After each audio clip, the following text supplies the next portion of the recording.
this is Mrs. Peachy from WCA, National Honor Society, and I'm just recording this to give a little bit of an overview from for your potential interest in our organization. You guys have been selected as candidates, so congratulations on that. And I'm going to talk to you a little bit about what that means to be in National Honor Society and what the expectations would be for you in this organization. National Honor Society, it revolves around four pillars: character, scholarship, leadership, and service. You guys have been selected because you exemplify at least one of these: scholarship, and we've got that information from how well you've done in school.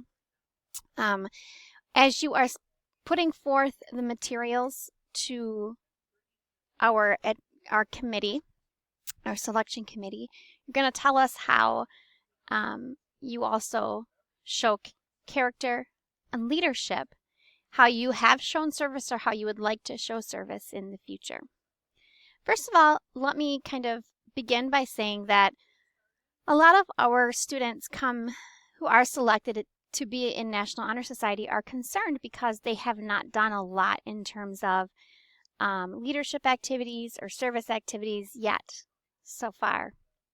And we kind of expect that with the students that we have here in our virtual school, that there's not going to be as much opportunity for you guys to participate in extracurricular activities as there would be for students in traditional bricks and mortar schools.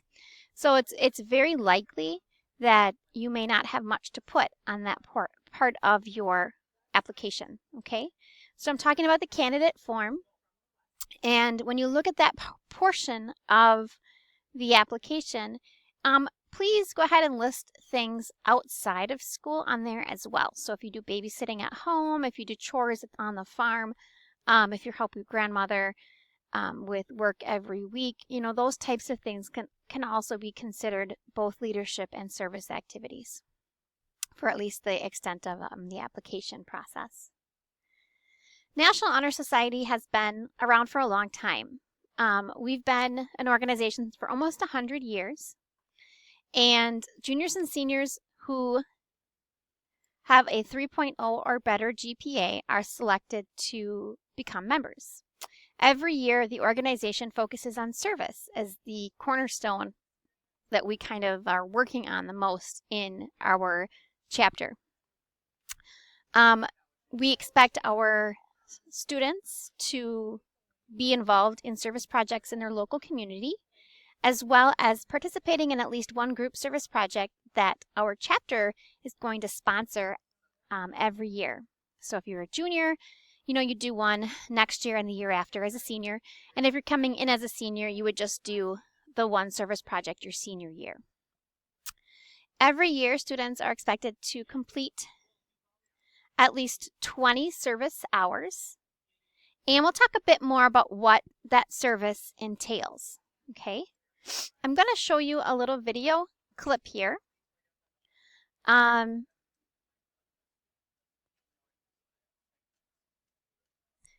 Actually, I think what I'll do is I'll just I'll put this clip in the description. I'll put the link to this clip in the description of the video. That way you guys can watch it, but it's not going to kind of cut into the time that I have for this presentation. Why would you want to join NHS? Well, it's a pretty prestigious organization, and it is recognized around the country as one of the most prestigious organizations for high school students. Therefore, it's going to really help you get into the college of your choice, get employed, and to really kind of give you a leg up after high school. Additionally, we offer scholarship opportunities for students. They give out over $2 million in scholarships every year. And additionally, you are helping to serve your community and making connections within your community, doing good around the state of Wisconsin. Again, service hours are essential. We'll be doing at least 20 service hours a year, and you'll talk to many NHS students, and they'll tell you that it actually is pretty easy to rack up those service hours. You're completing at least one chapter service project, and you're coming to the monthly meetings. So we usually have our monthly meetings in my classroom, and we kind of come up with a time and a day of the week that works best for everybody. You also will need to participate in our induction ceremony, which we do at the first day of school in September.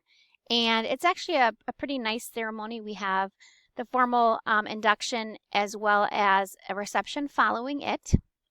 And if at all possible, we really would like everybody who is being inducted to participate in that ceremony because it's a pretty special thing. Also, we ask that you adhere to the rules of conduct for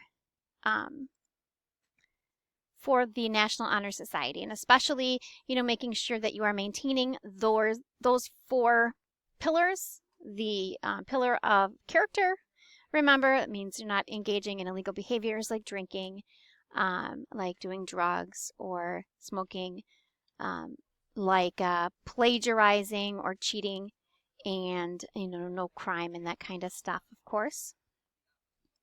Now, about those service projects, that's something people are most interested in learning more about. What can you actually do? We do have now a shared Google Doc that is accessible through my website that my current students can actually log their service hours individually. It works pretty well. We'll talk about some things that people have worked on in the past. For example, as you can see here, we have students that have done work at food pantries, visiting seniors in nursing homes, working in daycare centers.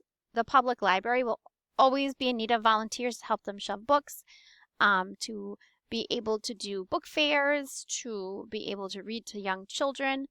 Perhaps the Historical Society. We've had people do highway cleanup. They can organize that with the highway department. Wildlife centers and zoos oftentimes need help. The Humane Society.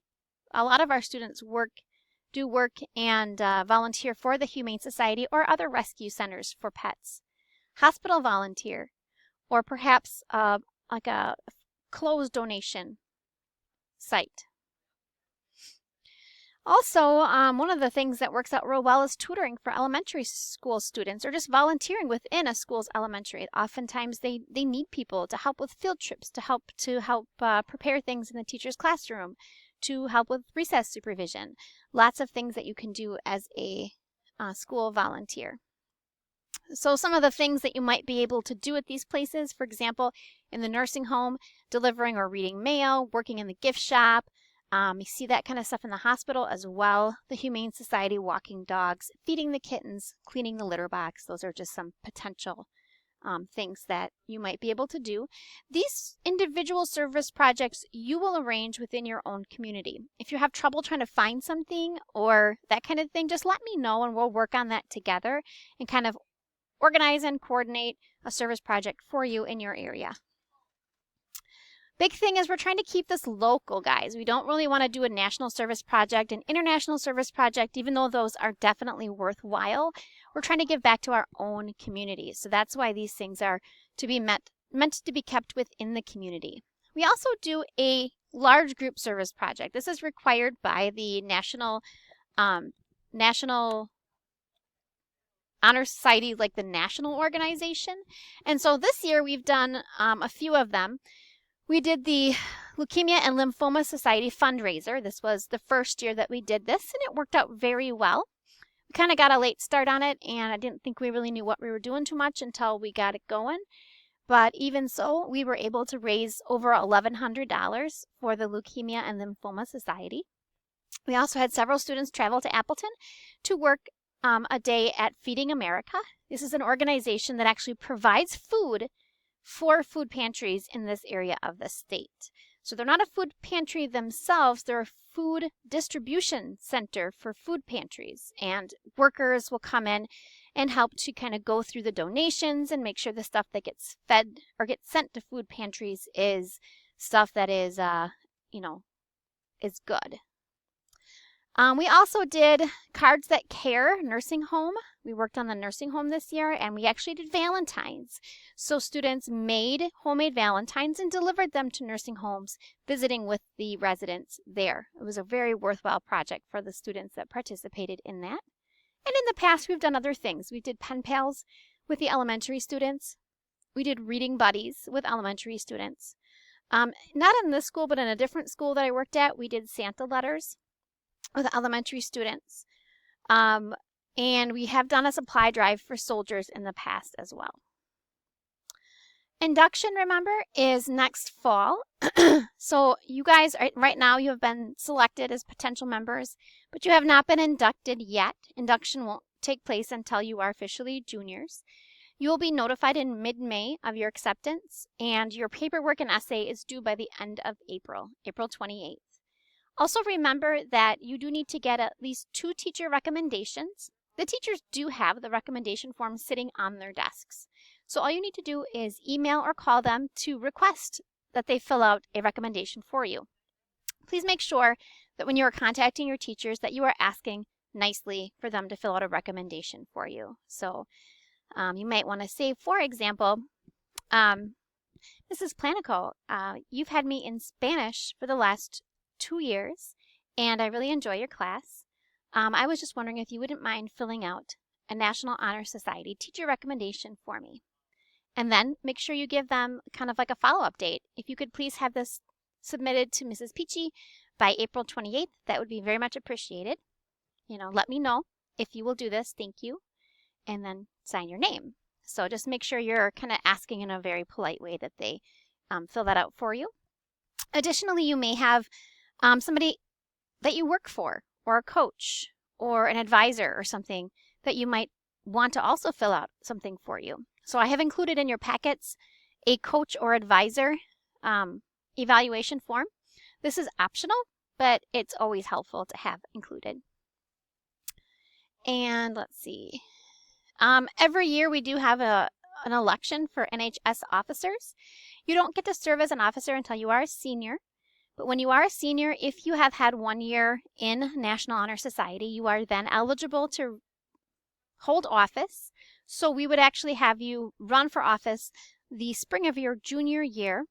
And then what we would do with that is have you, they would vote on who the members of the National Honor Society would vote people into office, and then the next year you would serve that position. As officers, the president is responsible for pretty much running the meetings, as well as coming up with some ideas and speaking, let's say at induction and graduation. The vice president kind of helps out with the president, taking over duties when possible. And then we also sometimes have a secretary who then would also take notes at the meeting and post those minutes. However, if we don't have people who are interested in that position, then those duties become the duties of the vice president. Okay? If you guys have any questions, please let me know. Okay? And hopefully I will be able to answer them. But I hope this gives you a little bit of information as what to expect as members of National Honor Society. I highly encourage all of you who have been selected to send in your paperwork. If you're a good student and you are of good character and you have a willingness to try, you will most definitely become a member. We very rarely turn people away. So please, give it a go if you're interested. And, if you want somebody to talk to who's been there, let me know and I will connect you with an existing NHS member and they will be happy to answer more questions. Thank you very much, guys. I hope that has helped. If you have additional questions, you can call me at extension 2204 or send me a webmail message. Thank you.